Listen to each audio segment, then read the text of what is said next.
मौजूद हैं पूर्वी चंपारण के मोतिहारी के चरका पार के पास में, और जैसा कि हम तस्वीरें दिखा रहे हैं, हाल ही में छत्तीसगढ़ में आतंकियों के द्वारा जो कि हमले में हमारे देश के 22 वीर जवान जो कि शहीद हो गए, जिनके लिए श्रद्धांजलि दी जा रही है अखिल भारतीय विद्यार्थी परिषद के द्वारा। तो चलिए हम युवाओं से बात करते हैं, किस चीज़ को लेकर श्रद्धांजलि दी गई। यहाँ छत्तीसगढ़ में जो नक्सलियों के द्वारा हमारे 22 जवानों को मार गिराया गया है, उनकी शहादत हम याद करते हुए यहाँ पे हम लोग श्रद्धांजलि सभा का आयोजन किए हुए हैं, और विद्यार्थी परिषद उनके परिवार के लिए भी गहरी संवेदना प्रकट कर रही है।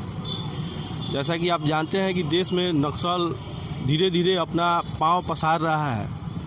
इसके खिलाफ सरकार को कड़ी से कड़ी मुहिम चला के नक्सल को जड़ से ख़त्म करने की ज़रूरत है।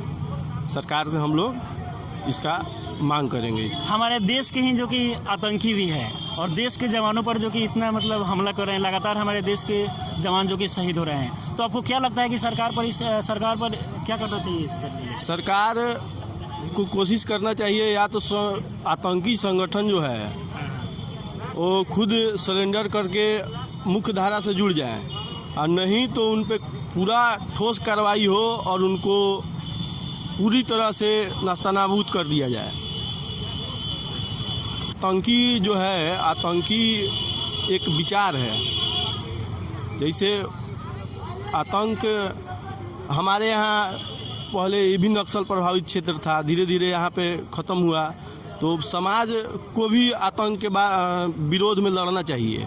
समाज ही आतंक को नष्ट कर सकता है, तो इसलिए हम कार्यकर्ता लोग भी इस पे ध्यान देंगे, और जहाँ जहाँ मतलब नक्सली का एक्टिविस्ट है वहाँ पे हम लोग भी चाहेंगे कि इसको उन लोगों से हम लोग तो बात होगा नहीं, हम लोग कैसे जानेंगे कि कोई आतंकी है। यहाँ पे बहुत सारा लोग होगा, ज़रूरी थोड़े ना है कोई भी हो सकता है आतंकी, किसी के सर पे थोड़े लिखा हुआ है। तो हम लोग के बीच में अगर कोई हो, अगर जानकारी हो, तो उसको मुख्य धारा से हम लोग जोड़ने का काम करेंगे। यानी कि सरकार को आतंकी के खिलाफ कड़ी रूप जो कि अपनाना चाहिए। चलिए, अब यही हमारी संगठन की तरफ से मांग है। जो घटना छत्तीसगढ़ के सुकमा और बीजापुर में जो घटित हुआ है, उससे पूरा देश का मन मर्माहत है, और हम लोग अखिल भारतीय विद्यार्थी परिषद संगठन की तरफ से सरकार से यह मांग करते हैं कि नक्सलवाद को पूरा जड़ से सफाया किया जाए, जिससे कि एक नई विचारधारा जन्मे और समाज में एक अच्छा संदेश जाए। बार बार जो कि हमारे देश के जवान लगातार शहीद हो रहे हैं, तो क्या आपको लगता है कि सरकार जवानों के लिए कुछ मतलब अच्छा कर रही है? हाँ, नहीं, सरकार की तरफ से तो केंद्र सरकार की तरफ से पहले हो रही है कि जो लोग आतंकवादी विचारधारा, नक्सल विचारधारा को उनको मुख्य धारा में समाज के कैसे लाया जाए, तो सरकार इस पर अमल कर रही है। हालांकि और इसके तह तक धरातल पर काम करना होगा, जिससे आतंकवाद और नक्सलवाद का सफाया कर सके। और यही श्रद्धांजलि सुमन अर्पित कर रहे हैं देश के वीर जवानों को, जो 22 वीर जवान शहादत हुए हैं, और उनके परिवार को हम लोग की तरफ से संवेदना है।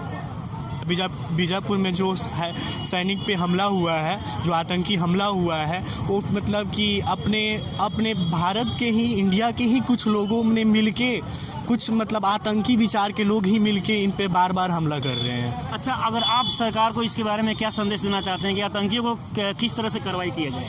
हम सरकार से यही मतलब मतलब विनती करना चाहते हैं कि सरकार इस पे कड़ी से कड़ी कदम उठाए और उनका जांच करे कि कौन किस प्रकार से मतलब कि कौन किस सोच से मतलब उतर रहा है। इस प्रकार से सरकार एक मुहिम चलाए और आतंक को समाप्त करे। हमारे ही देश में आतंकी रहते हैं, हमारे देश के जवानों के खिलाफ ही मतलब वो रहते हैं। हमारे ही देश में कुछ ऐसे आतंकी हैं कि अपने देश में रह के भी वो ऐसा विचारधारा रखते हैं कि जो अपने ही मतलब कि सेना में मतलब कि सेना पे अटैक कर रहे हैं। धन्यवाद। तो जैसा कि आप देख सकते हैं कि यहाँ पर जवानों जो कि जितने भी हमारे देश के 22 जवान जो कि नक्सली हमले में शहीद हुए थे छत्तीसगढ़ में, उनके लिए यहाँ पे श्रद्धांजलि दी जा रही है। मोतिहारी से जितेश कुमार की रिपोर्ट। धन्यवाद।